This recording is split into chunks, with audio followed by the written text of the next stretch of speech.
Buying a PC or smartphone will always be a big horrible disaster without understanding RAM, ROM, and processor capacity. So to avoid situations like this, or this, $1,100 for this piece of shit, and I can't even send a Snapchat! I tell you, you don't even we'll be breaking down these three major components in such a way that even a kid would understand. First thing to note is that both your smartphone, tablet, and PC or MacBook are all computers, and every computer involves three components. Every file you see on your smartphone or PC exists as a bunch of ones and zeros. And these three components playing around with these ones and zeros makes everything in computing possible. Let's start with the most confusing: RAM versus ROM. They may sound alike, but they are completely different. ROM means read-only memory. When you see ROM on any device, it's talking about permanent storage. In other words, your files such as apps, photos, music, and other crap you want to save on that device will be entering there. In simpler terms, ROM can serve as internal memory of that device. If the ROM capacity on a device is 16 GB, it means you have 16 GB worth of memory to install softwares and save files without the need of an external SD card or flash drive. If we sweep all the technical mumbo jumbo under the rug, ROM is your internal memory. RAM, on the other hand, is random access memory. Your RAM determines how much software you can keep running while your device is turned on. When you see RAM, or let's say 4 GB on any device, it's telling you, bro, the total number of apps I can run at the same time should not exceed 4 GB worth of memory, or I'll frustrate the living hell out of you with delays, overheating, and slow freezing movements. You'd wish you had spent an extra $100 on a device with an 8 GB RAM and above. By holding the minimize button on your smartphone or Windows plus tab key on your Windows device, you can see the softwares currently saved on your RAM. Bigger RAM means a cooler, smoother, more powerful device, but unfortunately, it also means a more expensive device. You see, the hardware it takes to manufacture RAM memory is by far more expensive than that of ROM memory. So the bigger the RAM of a device, the higher the cost price of that device. So what are the major differences? While both memory types can store files, we can see a RAM like a reading table and a ROM like a bookshelf. Remember we mentioned that every file is just a bunch of ones and zeros? Your ROM is a shelf of these notebooks, and the bigger the space on your shelf, the more notebooks you can store. Whenever you need it, it's there. Years later, you can still pull it up and the information is still intact for you to read. That's of course if there were no external damages. Putting a file in RAM, on the other hand, is like bringing those books to your reading table. The bigger the size of your reading table, the more books you can place on it at the same time. Also, depending on the size of the books, some books may occupy more space than the others. Which means when you're done reading, you have to return the books back to the shelf to create space on the table for a new book. And if the table gets too clustered with books, it becomes uncomfortable to navigate each book, and studying becomes a freezing and slow experience. In this case, a bigger RAM would be a wider table. Now also imagine there is a librarian called V in charge of this library. V's job is to clear the table when you leave the library and return every book on the table back to the shelf. V represents volatility. What V does to the books is what happens to the files on your RAM when you switch off your device or run out of battery power. When your software instructor says always save your work, he's saying always return the books back to the shelf so V doesn't take you off guard. Hopefully this analogy completely describes the situation for RAM, but in actual fact, RAM loses all the memory it holds as soon as the power goes off. The ones and zeros fade off immediately.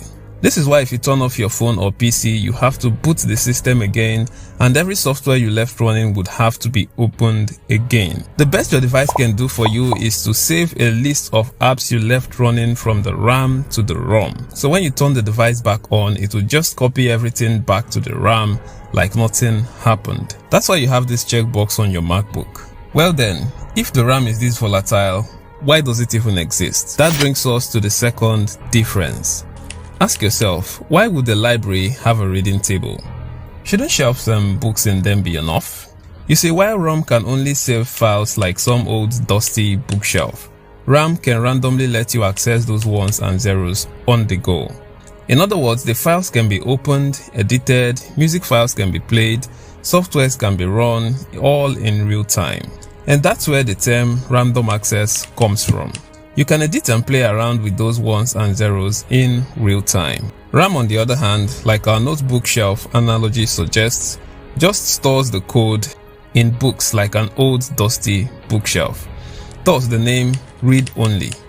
In a nutshell, it can't open files. So every time you launch an app, play a music file, or view a photo, you're moving the file from ROM to RAM. This is compared to moving a book from the shelf to a table. Anytime you're saving a file or exporting a file, you're moving from RAM to ROM, which can be compared to returning the book back to the shelf after reading or writing on them. If your RAM is small or insufficient, launching apps and opening files will be slower, like studying on a small cluttered table.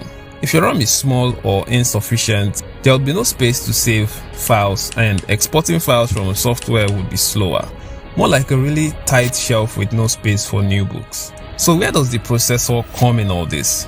Going back to our analogy, the processor would be the reader, and processor capacity would be his reading speed and IQ. A high IQ fast reader with a small reading table would still be limited in terms of the number of books he can study in a session.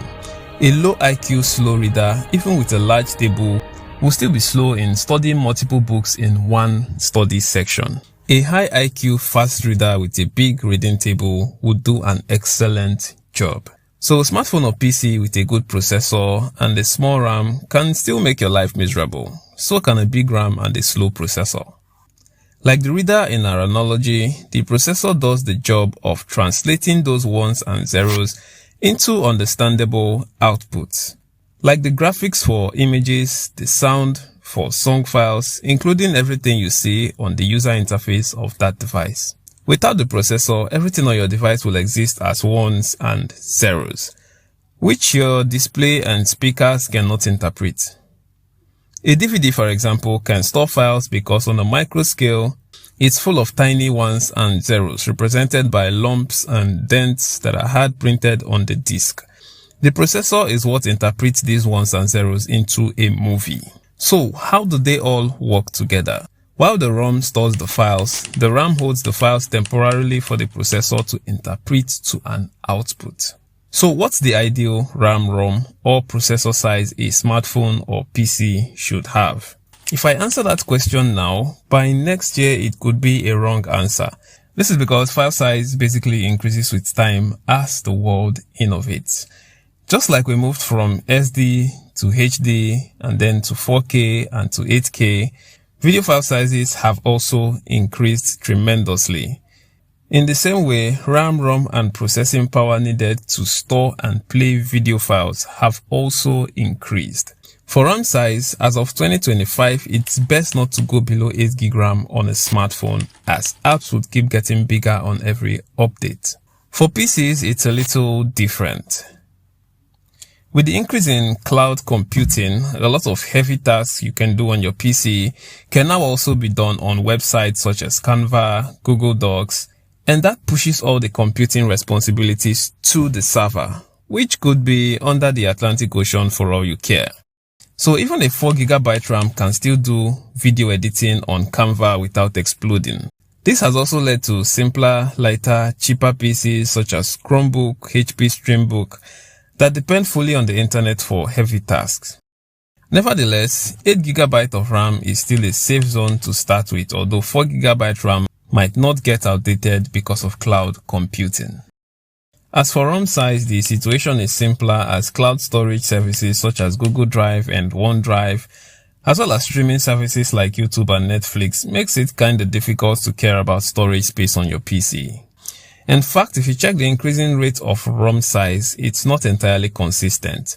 There was a point where PCs would feature up to 1TB in a heartbeat, but now that's just something reserved for premium PCs. A 256GB or 500GB storage can still be underutilized by a modern laptop. For mobile phones, it's still kind of a big deal though, as camera quality would keep getting bigger along with photo sizes and video sizes, so the bigger the better. It's better to stay above the 64GB markup. Hope this information has been helpful. Subscribe for more buying guides that help you avoid expensive mistakes. I'm Justin. Bye bye.